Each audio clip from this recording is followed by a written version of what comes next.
बाजीगर में बाजीगर,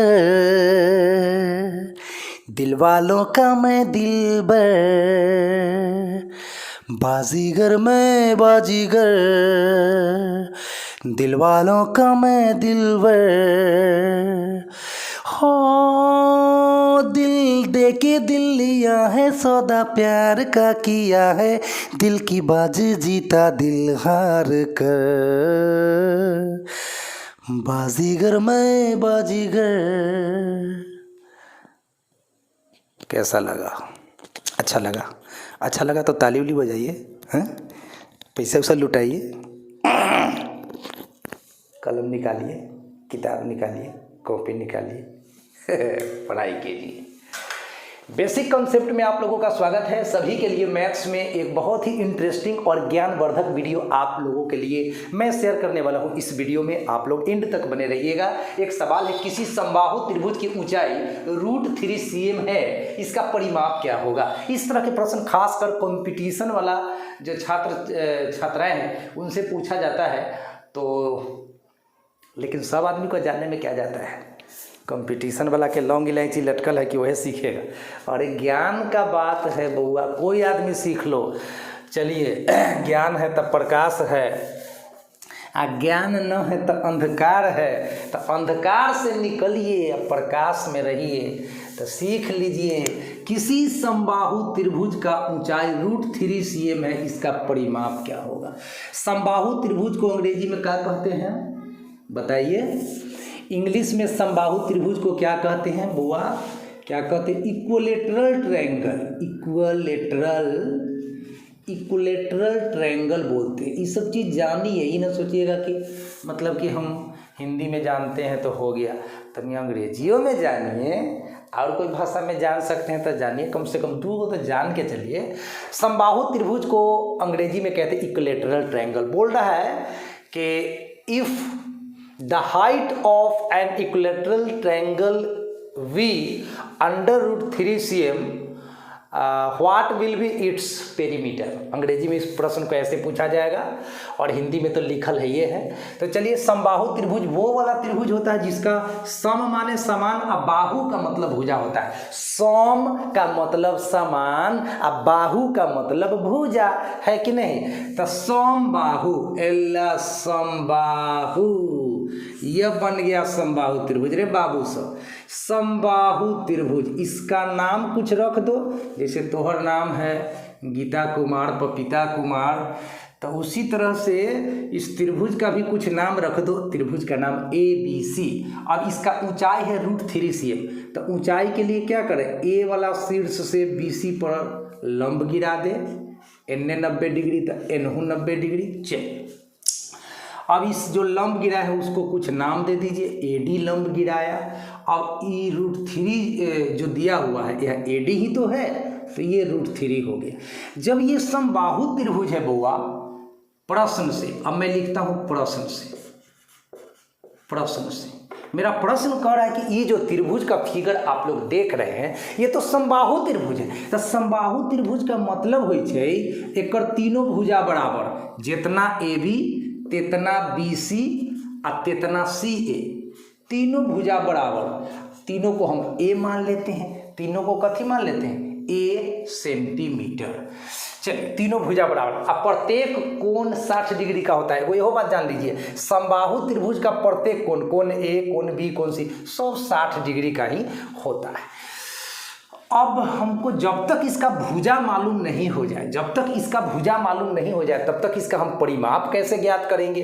तो हम लोग क्या करते हैं, ये कोण तो 60 डिग्री है, ये कोण कितना है बुआ सा?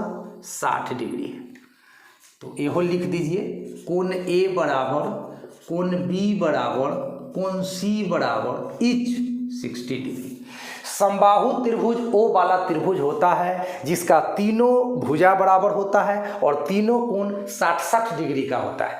एक प्रमेय पढ़े थे 9th क्लास में कि त्रिभुज के तीनों कोणों का जोगफल 180 डिग्री होता है, तो इस बात को भी कभी आप भूलिएगा नहीं। अब समबाहु त्रिभुज है तो उसका तीनों कोण 60 डिग्री 60 डिग्री 60 डिग्री है, तो 60 जोड़ 60 जोड़ 60 हो गया ना 180 डिग्री। तो उल्लंघन भी नहीं होना चाहिए किसी भी नियम कानून का। तो कोण ए बराबर कोण बी बराबर कोण सी बराबर 60 डिग्री। अब 10वां क्लास का त्रिकोणमिति थोड़ा सा यूज होगा यहाँ पर। अब इसका भुजा को तो हमने ए मान लिया है, तो ये ए और ये पूरा का पूरा ए। चलिए, जब समबाहु त्रिभुज है तो इसका तो तीनों भुजा बराबर है। चलिए, अब हमको ए मालूम करना है, किसी न किसी तरह से ए हमको मालूम करना है। जब ए मालूम हो जाएगा मतलब इस समबाहु त्रिभुज का हमको भुजा मालूम हो जाएगा, और जब भुजा मालूम हो जाएगा तो सारा कहानी क्लियर हो जाएगा, क्योंकि भुजा मालूम हो जाएगा तो बस 3 गुना भुजा इसका परिमाप निकल जाएगा, क्योंकि तीनों भुजा सेम होता है। अच्छा, अब क्या करिएगा, देखिए 90 डिग्री के सामने वाले भुजा को कर्ण कहते हैं और थीटा के सामने वाले भुजा को लंब कहते हैं, बच गया, उसको आधार कहते हैं। तो इसमें कर्ण हमको मालूम करना है और लंब हमको पता है, आधार से तो कोई बहस ही नहीं है। तो लंब बटा कर्ण, तो हम क्या लगा देते हैं सूत्र, त्रिभुज ए डी बी में। कहाँ बुआ, त्रिभुज ए डी बी में, त्रिभुज ए डी बी में, त्रिभुज ए डी बी में क्या करते हैं, त्रिभुज ए डी बी में साइन 60 डिग्री, साइन थीटा लंब बटा कर्ण, साइन 60 डिग्री। तो साइन 60 डिग्री तो लंब बटे कर्ण, त्रिकोणमिति आना चाहिए, साइन थीटा लंब बटे कर्ण। तो लंब है, मैं समझता हूँ कि √3, और कर्ण तो 90 के सामने वाला होता है तो ए हो गया। और साइन 60 डिग्री का वैल्यू होता है √3/2 बराबर √3/a। अब क्या करिएगा, क्रॉस क्रॉस गुना कर दीजिए, ये तो √3 से √3 कट गया भैया, एक मर्तबे। अब तिरछा गुना करिएगा तो ए से 1 में तो ए और 2 से 1 में तो 2। तो समबाहु त्रिभुज का भुजा कितना निकल गया, 2 सेंटीमीटर। समबाहु त्रिभुज का भुजा कितना निकल गया, 2 सेंटीमीटर। तो अब क्या करिएगा, इसीलिए समबाहु त्रिभुज का परिमाप, समबाहु त्रिभुज का परिमाप, परिमाप का क्या मतलब, तीनों भुजाओं का जोगफल, यानी A B plus B C plus A C. किसी त्रिभुज का जो परिमाप होता है एक्चुअली में है क्या, परिमाप क्या है, जिस बाउंड्री से वो घिरा हुआ है वही उसका परिमाप होता है, उसको अंग्रेजी में पेरीमीटर कहा जाता है। तो समबाहु त्रिभुज का परिमाप A B plus B C plus C A, A B plus B C plus C A. हम लोग फ्रेम से बाहर नहीं जा रहे हैं। अब ए बी को भी हमने ए माना था, देख लीजिए ना, ए बी को भी हमने ए माना था, बी सी को भी हमने ए माना था और सी ए को भी हमने ए माना था। तो ए प्लस ए मतलब 3, चाहे ए का वैल्यू डाल दीजिए, 2 + 2 + 2, आप कैसे हो कर लीजिए ना, 2 + 2 + 2 6 सेंटीमीटर। यही हुआ इसका क्या हुआ, परिमाप हो गया। अब मान लीजिए इसमें पूछा तो नहीं है, लेकिन अगर मान लीजिए कि यही क्वेश्चन में पूछ दे कि समबाहु त्रिभुज का क्षेत्रफल कितना हुआ, तो एरिया बराबर, तो फॉर्मूला याद रखिएगा, √3/4 गुना भुजा स्क्वायर। ये सूत्र भी याद रखिएगा, हालांकि इस क्वेश्चन में नहीं पूछा है, लेकिन मैं आपको जानकारी के तौर पे बता देता हूं, क्योंकि इसमें तो पूछा गया था परिमाप क्या होगा, तो आपका आंसर तो हो गया, लेकिन कुछ एक्स्ट्रा मैं आपको बता देता हूं, ये भी जानिए, कोई शिकायत नहीं। एरिया किसका, इसका एरिया मतलब समबाहु त्रिभुज का, ये फॉर्मूला होता है √3/4 गुना भुजा स्क्वायर। तो √3/4 गुना, और भुजा कितना है बुआ, भुजा का मान 2 है, तो यहाँ पर 2 का स्क्वायर कर दीजिए। अब ये रहा आपका √3/4 गुना, अब 2 का स्क्वायर कितना होगा, तो 4, तो ये 4 से 4 कट गया, तो √3 सेंटीमीटर स्क्वायर, यही आंसर हो गया। तो इस तरह से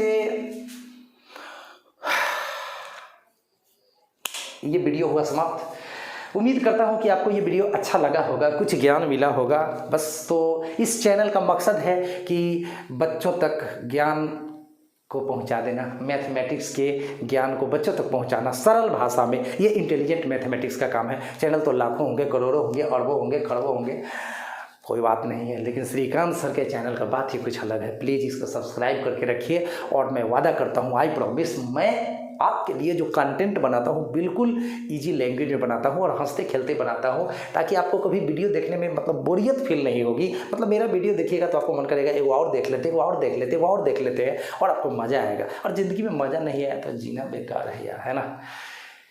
तो छोड़ो कल की बातें, कल की बात पुरानी, नए दौर में लिखेंगे मिलकर नई कहानी। हम हिंदुस्तानी, तो हिंदुस्तानी होने का हमें गर्व होना चाहिए। हम लोग एक बहुत दुनिया के बहुत अच्छे देश में रहते हैं, ठीक है ना। इस बात को तो मैं भी जानता हूँ और आप भी जानिए, और बिलीव कीजिए कि भारत, मान लीजिए कि गरीब देश है, उससे क्या मतलब, अमीर गरीब से कोई थोड़ा मतलब है। अरे भारत में जितना रीति रिवाज है, जितना यहाँ का सभ्यता संस्कृति अच्छा है, जितना यहाँ पर मतलब यहाँ देवताओं की धरती है, यहाँ भगवान बसते हैं यहाँ पर, इतना पूजा पाठ भक्ति मतलब संसार में कहीं नहीं मिलेगा। लोग मतलब बस कमाओ खाओ यही दुनियादारी में मतलब रखते हैं, लेकिन भारत की धरती पर कितना देखिए अभी पूजा पाठ मतलब हो रहा है, एकदम जग हो रहा है, मतलब जाप हो रहा है, यहाँ मंदिर बन रहे हैं, मतलब एक से एक पर्व है। तो बहुत सभ्यता संस्कृति वाला देश, बहुत अच्छे देश में हम लोग रहते हैं। विश्व गुरु कहा जाता है भाई, इंडिया कोई कमज़ोर देश नहीं है, पैसा कौड़ी से मतलब नहीं होता, ये विश्व गुरु है, पूरा दुनिया को नॉलेज देने वाला है ना। तो चलिए, हमें प्राउड फील हो रहा है कि हम उस देश के वासी हैं। Thank you so much.